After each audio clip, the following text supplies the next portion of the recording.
journey in the coach micro-credential actually started several years ago, as I had begun to feel dissatisfied with my EdTech coach role.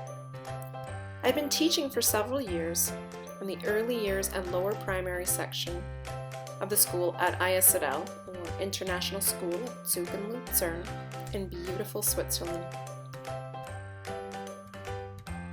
I felt I was doing fine with the educational and technology element of my job, but seriously began to question my effectiveness and even the relevance of the coach element of the role.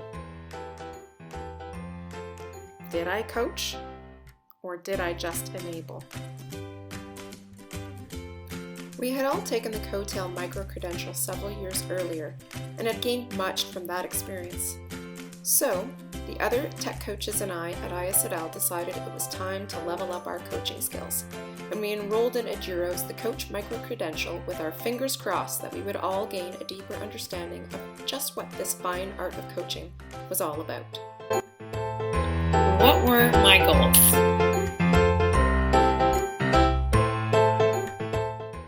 First of all, I just needed to figure out what was a coach. What were the different kinds of coaching approaches? I definitely needed to build confidence and capacity in my coaching skills, and I wanted to change the way teachers see me and therefore how they work with me, and become better at eliciting feedback on my role. My fellow coach Kim is wonderful at reminding me about the great things we are already doing. I had worked to co-host the Learning to Europe conference and organize pub PD questions for colleagues to engage in, but these were pre-COVID and I needed a new inspiration boost and knew there were areas for improvement. This year I was working part-time in a bid to regain some work-life balance and perhaps find that inspiration boost. So I now shared my job with the lovely Tiana Loeffler, who just happened to have completed the coach last year. She has been an inspiration in her quiet, leading by example kind of way, and provided the inspiration for more video making tutorials, for example, and also made suggestions for better systems in the classroom for managing devices, which I implemented with success. My 50% role forced a new way of working with colleagues. For example, I was less available for team meetings, which I sometimes felt got off topic or were too housekeeping-y, and therefore I met one-on-one with teachers to co-plan and co-teach push-in sessions. This really worked well and enabled more coaching-style conversations to take place in the planning and reflecting process. I noticed at the midpoint section of the course I had made some improvements in my understanding of coaching and in my confidence, but I still had work to do.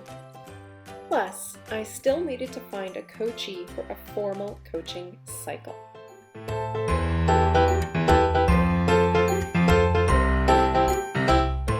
I'm still not sure I'm where I wanted to be.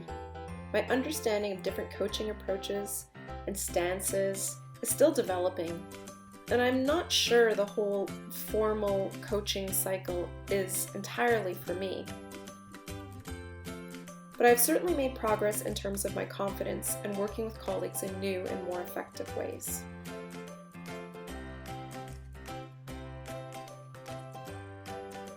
By looking closer at all the different ways I can make small changes in the way I teach, by the ways I work with others, by asking more of those I work with, at least in terms of their tech goals, and by trialing new techniques when leading meetings, I see there are many small ways I can influence goals and learning outcomes and essentially coach.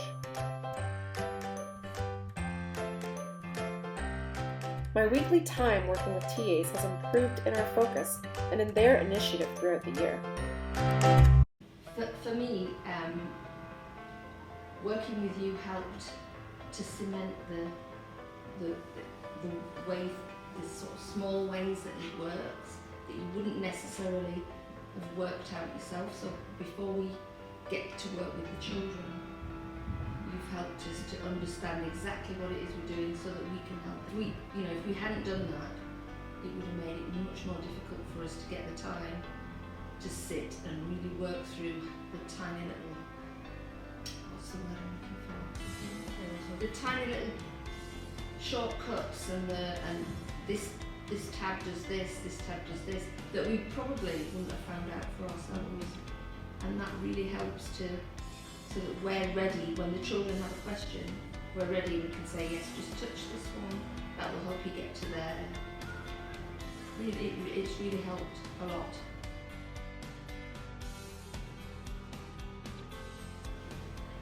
For me, definitely not getting frustrated when I have to work with the kids.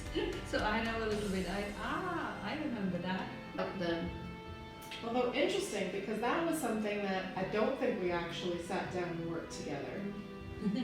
No, maybe not. You sorted that out on your own. Yeah, probably. But do you think, like, because you had different experiences with different apps, that helped build that confidence that even when you got to something new, you thought, actually, I can do this. What would Holly do? Go back to the beginning, start at home, and then work from there. Another success was in working in new ways with teachers. Improved collaboration, co-planning, modeling, and reflecting with teachers. Also, working with a colleague over 2 coaching cycles was an amazing learning experience for us both. It definitely highlighted the good things I'm doing, and then obviously some things that could have worked better. So having that time to feed back at the end made me reflect on, oh well, maybe I wouldn't do it like that next time. So it was definitely very, very useful, supportive, inobtrusive. Yeah, I would recommend it, and you were really kind and supportive. The videos were really interesting looking back, and the notes in particular. I would say the notes especially, noticing those students who I wouldn't have seen, that were quieter, or the ones that were louder, more distracting, sort of confirmed to me, oh, maybe that's an issue, or that person's always saying the answer, I'm not asking that one. That was definitely interesting. The notes and the videos were really helpful. Those sort of more almost concrete pieces of evidence of what's happening and what's going on. Yes, and just talking about the lesson beforehand as well, that we're on the right path. The objectives are being met of the lesson.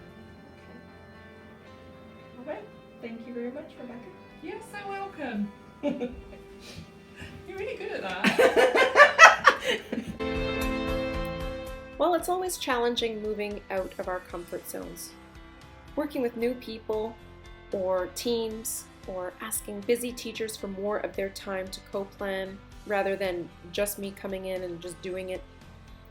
It's still challenging to consistently work in this way with all teachers, and especially to debrief after the fact. But I'm aware that this is equally important as the planning phase, and that moving forward, I will work to make this a priority. My greatest learning and key takeaways.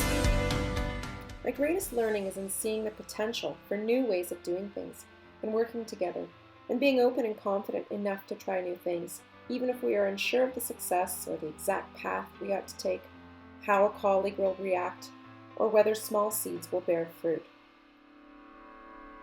I remember a conversation last year with a frustrated colleague about the state of the hallways, and having a small aha moment and talking with her about her sphere of influence, and to focus on what she can control.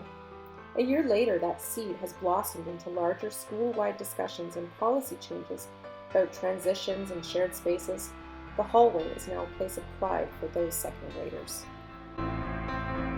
How did the coach support me in my learning journey?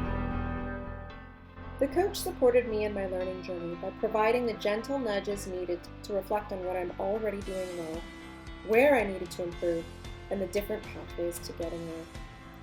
The weekly reflection tasks often forced me to take risks, whether it by eliciting the advice of my principal, engaging in a challenging discussion, or asking for honest feedback. The participant chat I attended was invaluable in a just-in-time kind of way, as I was leading an upcoming meeting, and wanted advice on check-ins and methods of goal data collection. This reminded me of the value of an extended PLN.